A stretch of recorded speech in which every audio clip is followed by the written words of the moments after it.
आपल्या श्रीरामपूर शहरामध्ये 29/8 रोजी दुपारच्या टायमिंगला काही तरुणांमध्ये वाद झाले होते आणि त्यावरून त्यांनी दहशत निर्माण करण्याचा प्रयत्न केला होता. त्यावरून श्रीरामपूर शहर पोलीस स्टेशनला गुन्हा दाखल करण्यात आलेला होता, पहिला गुन्हा. यामध्ये जो आरोपी आहे हुजेब आणि शेख याला अटक करण्यात आलेली आहे आणि त्याच्याकडून त्या गुन्ह्यात त्याने जो काही कट्टा वापरलेला आहे, जे अग्निशस्त्र वापरलेलं आहे, ते अग्निशस्त्र आपण जप्त केलेलं आहे. त्या गुन्ह्याचा आपण पुढील तपास आता सध्या पोलीस स्टेशन श्रीरामपूर या ठिकाणी करत आहे.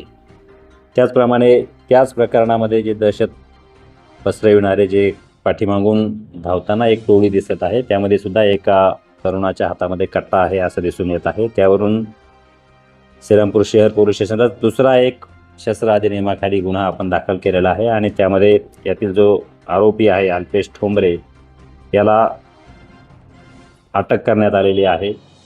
त्या आरोपीकडून देखील त्याने गुन्ह्यात वापरलेलं जे अग्निशस्त्र आहे ते जप्त केलेलं आहे.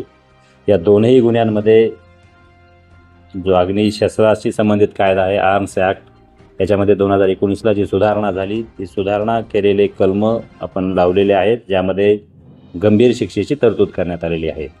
थोडक्यात 28 तारखेला शहरामध्ये जे काही दहशत पसरवण्याचा प्रकार या परस्पर विरोधी गटांनी केलेला होता, त्यातील दोघंही आरोपी अटक केलेले आहेत.